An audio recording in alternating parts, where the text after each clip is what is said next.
Ayan.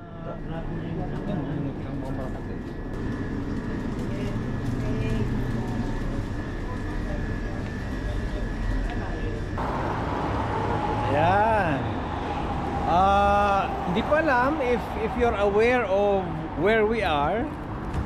Pero just so you know, this is one of our quick trip outside of Canada na we feel very at home, obviously, okay? So for sure yung mga subscribers ko from the Middle East knows where we are somehow. And then this is gonna be I'm not saying it's a quick video, pero this will be a throwback video for us. Throwback on how did we came up with our decision, especially now that we are Canadians. But now here, back at our second home. And there's so much memories coming back to us as we stop over here.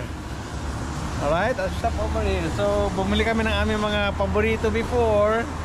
So, a lot of throwback. But then, samahan nyo kami.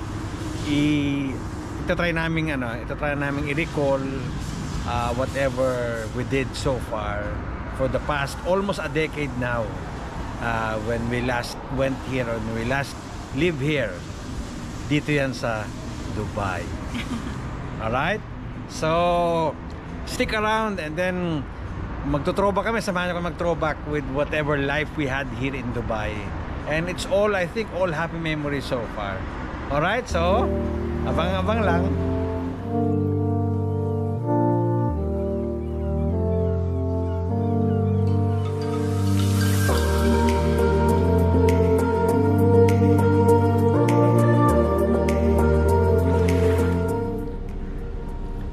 So tumuntok kami ng Dubai.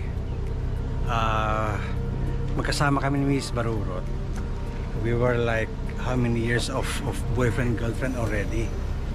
So after I graduated, after 2 years of local experience sa Pinas, we decided to fly to Dubai through the help of our sister, or my sister basically. So ang first stop namin when we arrive here in Dubai is here in Deira, dito sa likod ng Dinata office. Dito yan sa malapit sa Clock Tower. And yun yung una naming tinirhan, yung may tatlong triangle. Yun yung una namin tinirhan. Naka-partition kami, or they call it bed space that time.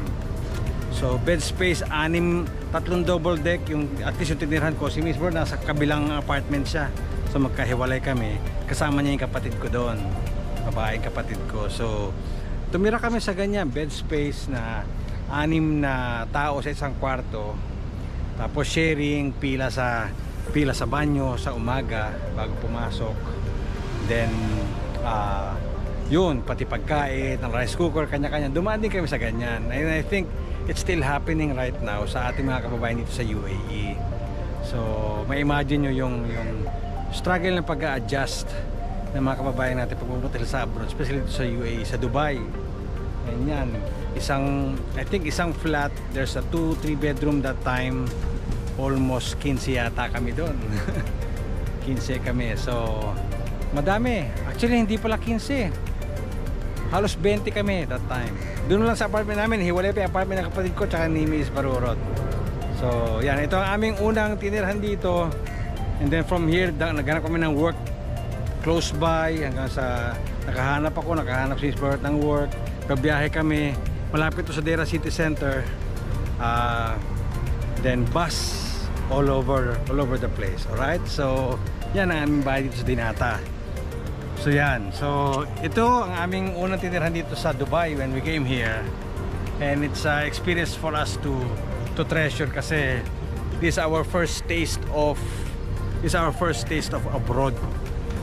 Yan, dito yan sa may Port Said, sa likod ng Dinata.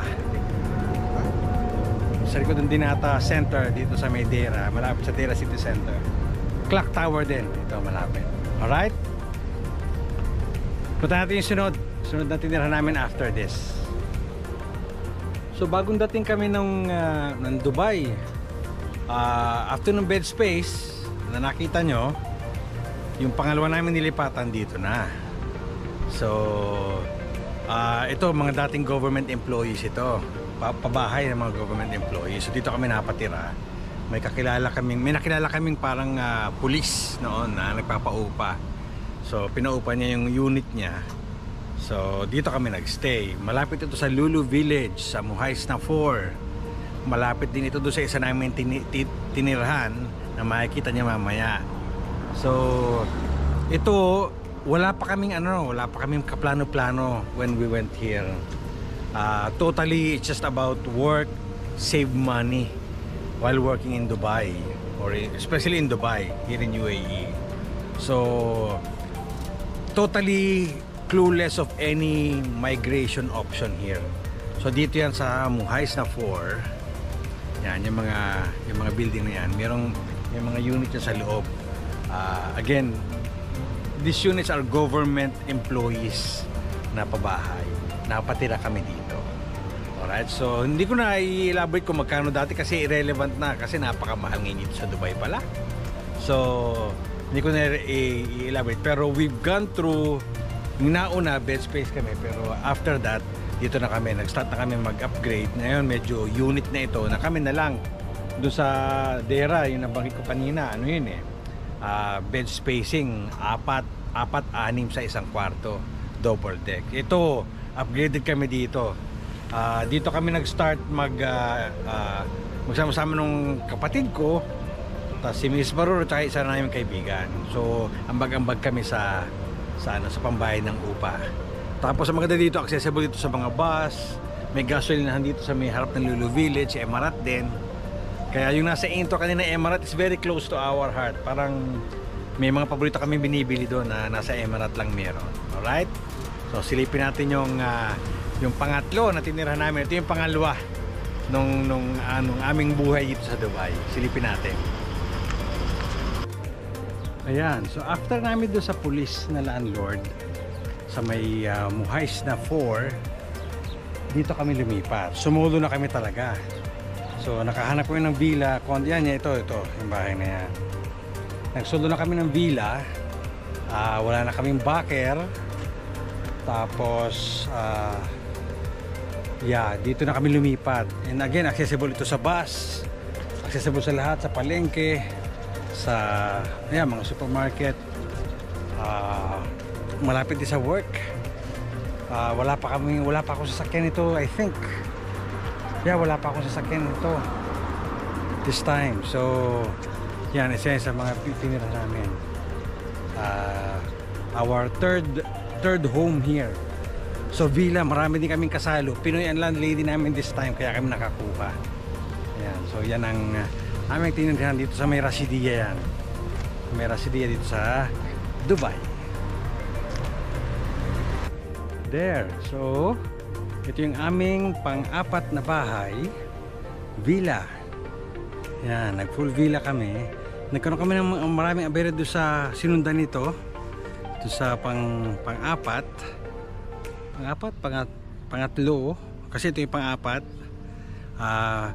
Nagkaroon kami ng abere doon. So napaikot-ikot kami sa Merasidia. And ito yung villa na nakuha namin before. So nadala din namin dyan yung biyanan ko. So malapit pa rin to sa trabaho ko, and nandito kami nung nakabili yata kami ng sakyan, something like that. Alright, so dito yan sa may Rasidia. So meron kami dalawang Rasidia na tinirhan, and then bago kami nag-step up for the next one, which is yung condominium. Silipin natin. So narinig nyo siguro, ito ang Dubai Sharjah Road. From Dubai going to Sharjah, kasi napatira kami dito. Ito ang aming panlimang bahay dito sa UAE. Panlima, imagine. So panlima, ito sa may King Palace. Yan, yung building na yan. Ito nga, may swimming pool dyan Ito. Swimming pool yan, deck na yan. Swimming pool yan. So napatira kami dito. Again, nung nandito kami, wala pa kasi yung lilipatan naming sunod, dun nag-start ang aming exploration ng migration. Pero dito, purely work, bahay, trabaho, tas gala, meet with friends on weekends. And again, malapit to sa work ko, around, again, another 15 minutes, 30 minutes with traffic na yon. So yan, ito ang King Palace, dito sa may Al Nada 1, Dubai Sharjah Road. Yan. So isa yan sa mga tinirahan namin dito sa UAE. Yan, it was surreal to come back here. So ito yung aming pang-anim na tirahan dito sa Dubai. Yan yung bahay na yan. Diyan kami nag-flat. We rented 1 bedroom flat there. Hindi ko na maalala kung magkano. Pero why am I saying this? Kasi when we stayed here, yan na yung nag-start na kami mag-explore ng options of what's next to us. Okay? And hindi yun biro kasi that is years before we even decided. So from here, naalala ko pa when we stayed here, what we do pag nagbabakasyon, punta kami ng Europe, dito kami naglalakad. Ito, nilalakaran namin itong parking na to. Ngayon nga, puro paid parking na pala to. Ito, lakad kami dito kasi ang ginagawa na pag-travel kami sa Europe, lagi kami lakad, walang sakay. So, lakad kami paikot ng mosque. Right? Ito ang isipin, pag Friday, yan ang gumigising sa amin kasi nakatutok yung minaret na yan doon sa bintana namin. Hindi ko maalala kung anong floor pero yan yung building na yan. Dito yan sa Al Muhais na. Napatira kami dito, ito yung aming pang-anim na tirahan. So ang bottom line lang gusto kong sabihin is dito nag-start yung aming pag-explore ng options on what to do next. Nandito kami nung we were like thinking of apply tayo here, apply tayo there, anong bansa ang pwede nating pag-move outan. And this is just like 15 minutes away from my work. 15 minutes away from my work. Actually, nag-uuwian pa nga ako noon. Nandito kami nakatira para mag-lunch. Kasi house of si Miss Barurot noon. So yeah, yun ang aming experience dito sa Memo Heist na when we were living here in Dubai. Okay, so tingnan natin yung susunod pa. Kasi pang-anim ito so bago kami nag-move talaga out of Dubai papuntang Canada, nakapito kami na tirahan. So yan, ito, it's surreal yung feeling na we're back here. Tara, punta natin yung sunod. Bago tayo pumunta doon sa huli naming bahay na tinirhan before we migrated, andito kami sa Majas. Actually, ando si Miss Baruto yun sa car park. Dito kami sa Majas, waterfront. Dito yan sa may Sharjah. Yan, nag-against the light tuloy ako. Dito yan sa Majas, waterfront. Yan, ito yung meron silang sarili lang parang Dubai Fountain here. Hindi siya ganun kakilala, hindi siya ganun kasikat kumpara sa Dubai Fountain. Pero we have a Sharjah Fountain here. We've been here, dinala namin dito yung parents ni Miss Barurot. Even mama ko, dinala ko dito. Yan. And if you've watched my vlog before, like yung 25 steps yata yun of how to migrate here, one of the things that I've mentioned before is nung prepare na kami to go to Canada. And dito kami nag-uusap ni Miss Bird, dito kami malimit mag-coffee, just watching the waterfront. Diyan kami pinag-usapan namin yung plano namin dito, sa pang nagawa natin, ano pang hindi natin nagagawa. So kasama yon. And you have to spend time on that one para make sure na napapag-usapan, especially kung mag-asawa kayo, papag-usapan nyo yung plano nyo na mas maayos, relax man. Hindi pwedeng stress kasi makakamali ka ng decision making. So isa sa mga natutunan namin. Kaya it's fun to come back here, Al Majas waterfront here in Sharjah. This is close to our last home here in UAE. Kaya dumaan na rin kami dito. Yun, actually may Tim Hortons doon may Tim Hortons doon. So doon kami nagkakape. Tagang feel na namin yung pagiging Canadian Wow, Canadian o PR that time. So even here before, naglalakad kami dito paikot hanggang doon sa may Gold Souk. Paikot yan. Iniikot namin itong buong Majas waterfront lakad, papawis, and then kami kwentuhan in detail. Wala naman kami dalang notes, pero kwento lang, anong babalak natin doon, gagawin natin. Importante yun kasi at least kayong dalawa napapag-usapan nyo, especially yung mag-asawa na pupunta ng Canada, napapag-usapan nyo yung plano nyo. Dapat mag-align kayo Hindi pwedeng isa lang masunod, hindi pwedeng isa lang ang masasabi na gusto ko pumunta doon, samahan mo ako, hindi pwede. Dapat dalawa kayo mag-agree. Dapat it is a consensus decision between, especially the husband and wife. Yung mga kids talagang susunod lang naman sa inyo yan eh. Hindi pwedeng gusto lang nung isa pupunta kayo, hindi pwedeng gusto nung isa pupunta kayo, hindi. Dapat pareho kayo, and dapat both of you know na iisa ang direksyon nyo ang dalawa. Okay, so this is one of those that we did. Dito namin pinag-usapan yan. And then back and forth kami sa bahay dito almost every day. At saka every weekend dito kami nagpupunta. Again, jogging ng kaunti, walking, tapos kape sa gabi. Kasi maganda din dito sa gabi. Yung skyline, maliwanag yung mga building na yan, yung mga ilaw-ilaw. One of our fun times when we were preparing to come to Canada. Kaya nakakatuwa. Dito yan sa Al Majas Waterfront, dito sa may Sharjah, UAE. Punta natin yung huli namin bahay. And then sa ating pag-usapan kung ano na ba nangyari. Ano? Ayan, Al Majas. Ayan, so ang pinakahuli namin tinirhan is itong building na to. Ito, yung tower. Dito yan sa may Sharjah. Nasa, I think, hindi ko maalala kung anong floor, basta mababa lang. Kasi ang parking niya nasa building mismo. So ito yung huli namin tinirahan bago kami nag-migrate sa Canada. So malaki ang bedroom nito, 2 bedroom, kasi we thought we were already established nung nanggaling kami sa Muhais na unit. So from here, dito kami nanggaling. So yung mga gamit namin na pinrepair ni Mrs. Barurot, ito building na yan. So lahat ng gamit na pinrepair ni Mrs. Barurot na dadali namin sa Canada, dito kami nanggaling noon. So dito kami pinick up ng truck para sa mga gamit namin para i-ship yung mga bibitbitin namin papuntang Canada. So many memories here. Yung mom ko nakabisita dito, nakatira dito. Mga friends na bumibisita sa amin from Dubai. Kasi Sharjah, lumipat kami dito kasi almost 40% less ang upa kumpara sa Dubai. Even nga doon sa Dubai border, malamang ganun pa din hanggang ngayon. Comment down below kapag ganun pa din ang sistema, kung gaano pa rin kamura ang Sharjah na rental. Pero kaya kami lumipat dito from Muhais na para makatipid kami sa upa. Kasi we're saving money for migrating sa Canada. Kaya dito kami nagtaka kami na at least 2 years here. 15 minutes away ito sa office ko kapag walang traffic. Pag mayroong traffic, siguro 1 hour max mula sa Dubai Airport Free. So yan. Diyan kami tumira. Sharjah, malapit ito sa Mega Mall. Yan, inikot ko na. Malapit ito sa Mega Mall. Kalagitaan talaga ng Sharjah. So yun ang aming intent there. So when we decided, from Muhais na nag-iisip-isip na kami ng options, and then also while there, doon na rin namin natanggap lahat ng aming, doon namin nasikaso lahat ng applications namin.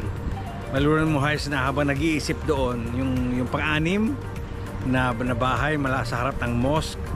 Yun. So dun lahat nangyari yung thinking, processing. Tas dito almost nag-aantay na lang kami dito. Kasi doon namin na-receive yung mga file number. Again, ano kami FSW. So hindi yung express entry or what. Kami yung, I was told, and I think also, I believe na kami yung last batch ng FSW that time.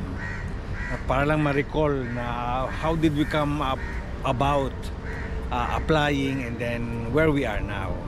So yes, ito yung Sharjah home namin na nakakamiss, ang daming memories. Even nga yung yung pagupitan, yung salon sa ground floor, doon pa ako nagpapagupit. Pinoy na na bading ang aking tagagupit diyan. Tapos may shawarmahan dito sa likod, may grocery dito, nagpapadeliver kami sa taas. So many memories, as in. Kaya nakakatuwang isipin na we are back here in Dubai, Sharjah, UAE for personal reasons, pero we were able to have time to go about this and recall whatever we had. So ikwento ko sa inyo ano bang estado, kasi I spoke to my sister who has been living here longer than we had. Kaya ito yung sa akin kung ano mga changes dito. So ang tanong ngayon is it still worth it to come to Canada if you're coming from the Middle East especially? Kasi di ba, remember, pag galing ka sa Middle East, papunta ka ng Canada, it's a downgrade. downgrade of lifestyle, downgrade of expectations. Pero from Pinas, it's always an upgrade. Always. So let me elaborate on that one, and then let's see, sulit pa ba na pumunta kayo ng Canada, especially if you're a Pinoy coming from the Middle East. Alright? Ayan, so andito ako ngayon sa may Altuar, Algeciras area, malapit sa pinagtatrabahuhan ko before when I was still living here in Dubai with Mrs. Baruro. And this is the Emirat station, pero hindi itong ipinunta ko dito. Apart from dito kami nagpapagas before, minsan pag gusto namin ng sandwich or convenience store meal or snack, of course Emirat yan. Pero ang talagang ipinupunta namin dito is ito, Najmat Al Noor. Okay, let me tell you the story of, or the reason why we go here. Kasi ang office namin is just like 10 minutes walk from here. So ipakita ko sa inyo kung ano ang in-order ko palagi dito sa store na to. Dito yan sa Najmat Al Noor, sa malapit sa Dubai Airport Free Zone, sa Altuar, Algeciras area.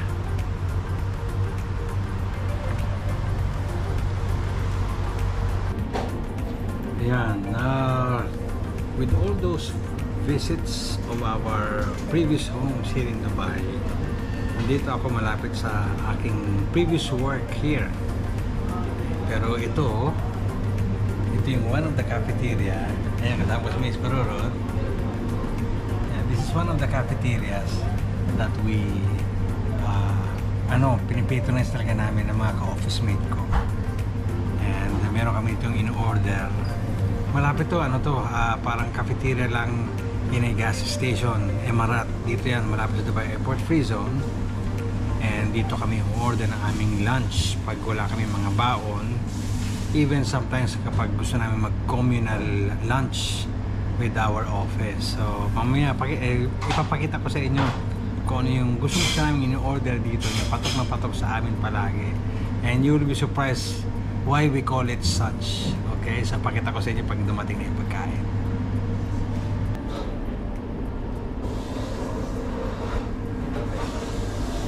Ayan! We've been looking forward into this when we know na when we knew na pupunta kami dito for a personal reason. Pero while we're on our way home, gabi na actually, it's about 11 PM na eh. Yeah, 11 PM na. So dumaan kami dito, and yes, ito ang aming favorite in order. Hindi lang kami dalawa of office mate ko, especially mixed fried rice siya. And you'll be surprised na combination is vinegar and hot sauce, chili, yeah, something like that. So hipon, gulay, chicken, itlog, everything. That's why it's called mixed fried rice. And sa sobrang gusto namin to, and yung joy na binibigay nyo sa amin while we are having our lunch in our office, medyo binigyan namin siya ng name na Bulagtaan. Kasi every time we eat this, we feel like we will fall asleep. Kaya pagkakain namin ito, kanya-kanya kami hanap ng ways na wag antukin sa opisina. Yes, this is mixed fried rice. We put vinegar into it. Pwede mong haluin ng sama-sama, pwede rin kada suka, and then hot sauce or ketchup na may konting chili. Panalo talaga eh. Ito for less than a decade years. Okay, less than a decade years namin na ngayon matikman to. Ito ulit, ito ang aking first, yun na, kumakain na siya. Ito ang aking first spoon of Bulagtaan or mixed fried rice. Oh wow!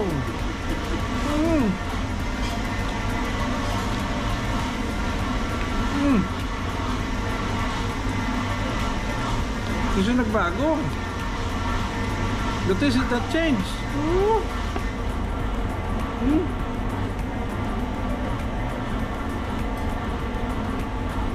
Yung spiciness nung nilalagay na sauce, suka with chili, and then ketchup with chili. Mas yung flavor nito mismo, talagang mix talaga. What do you think?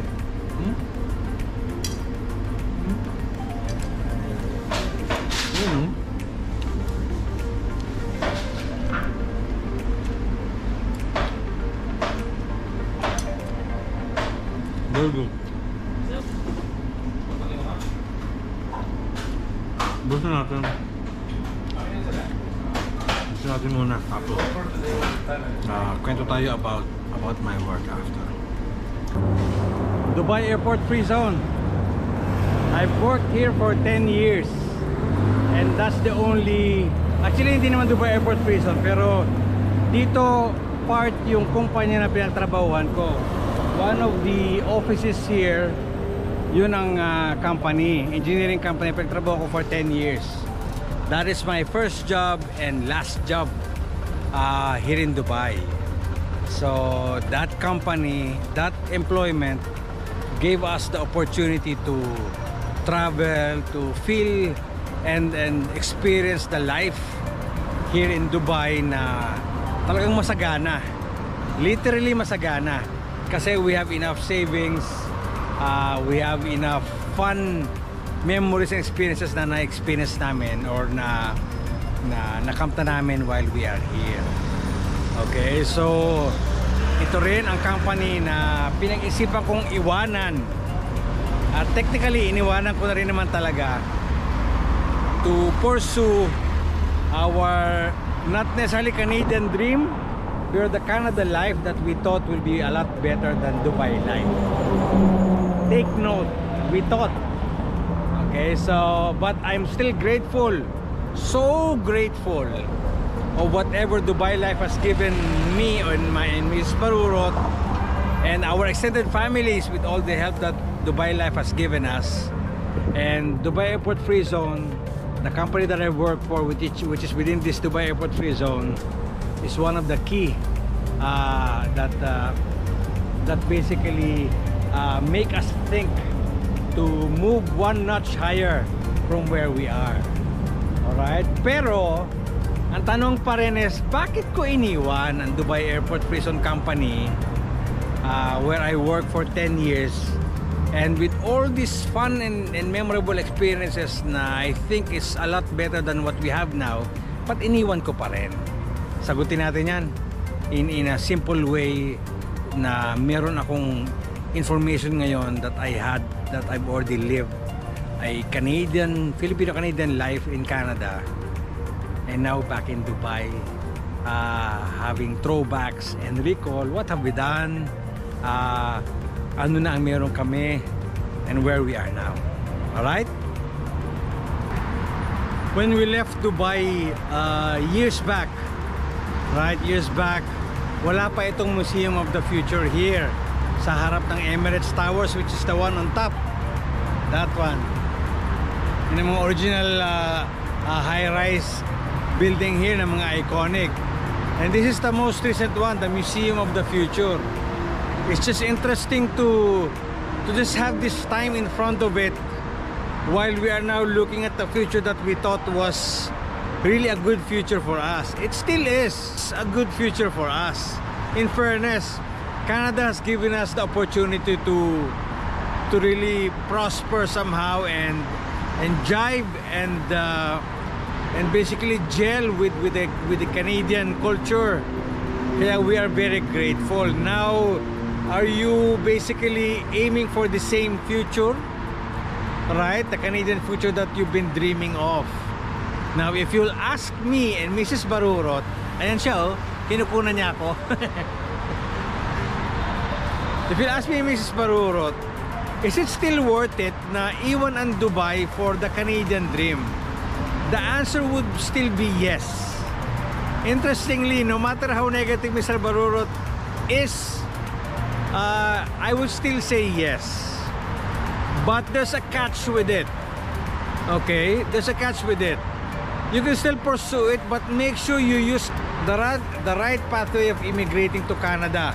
When I say right pathway, hindi shortcut, hindi loophole, walang expiry. Alright? I think alam nyo na ang tinutukoy ko. And ang babanggitin ko na lang is yung what is the right pathway. Do the express entry. Do the provisional nominee program. Okay, if you cannot wait for the time na ma-process kayo sa express entry, then Canada is not for you, I think. Alright, because Canada migration or your Canadian dream is all about waiting for it to unfold and happen. Kasi si God ang may gusto niyan sa'yo, kung yun ang plano niya sa'yo. Okay, because there are many people na ipinilit ang kanilang Canadian dream, ang kanilang Canadian future, right? But most of them are not yet sure. Now I hope and pray, kami ni Mrs. Barurot, na everything will go well according to your plan. Pero you and me knows, you and your family knows, you and your wife knows, na it's all about God's plan. Now, if everything happens, kahit anong gawin mo, hindi pa rin nangyayari, you just might want to ask yourself, is this what you're doing God's plan or just your plan? Is this just the future that God has in store for you or just the future that you have in mind for yourself? Right? And with all the happenings na nangyayari sa immigration sa Canada right now, think about it again. Again, I will not direct you, I will not tell you what to do because that's your prerogative, that's your discretion. Pero when you're thinking about your future, isipin nyo din anong future ba gusto ng Panginoon sa iyo. Or gaya na sabi ko, kung nagawa mo na lahat, then maybe hindi pa rin nangyayari, then maybe kailangan mong pag-isipang maigi. Baka you are meant to be where you are right now. Okay, so again, I'm just here to remind you that there are so many things happening that is not within your control. Do you have to control it? Maybe not. You just have to go with the flow. Follow the rules and regulations. Very, very important para hindi ka mag-fail. Yun naman ang key doon. Okay, so just do what is right procedurally. Okay, especially everything about Canada immigration. Alright, just do everything right. And at least yung medyo sure ball, kasi gagastos ka, mag-spend ka ng time to process your papers, to process your way here dito sa Canada sa pag-migrate. So make sure you're doing the right thing, you're doing the right pathway. Okay, so I hope may natutunan kayo somehow sa aking insight about yung deciding, is it still worth it on going to Dubai, especially if you're coming from the Middle East. So sa mga hindi pa nakasubscribe, you can start subscribing, you can click the notification bell and then share it with whatever platform you think it will be helpful para somehow makaabot ang message sa ating mga kaibigan nyo, sa mga friends nyo. Now syempre, that is our Dubai trip, personal trip yan. Now itutuloy ko ito on the next vlog kasi nandito na ako sa aking bayan. Ako ay umuwi dito sa may amin, sa may Rosario, Batangas. Kita tayo sa next vlog.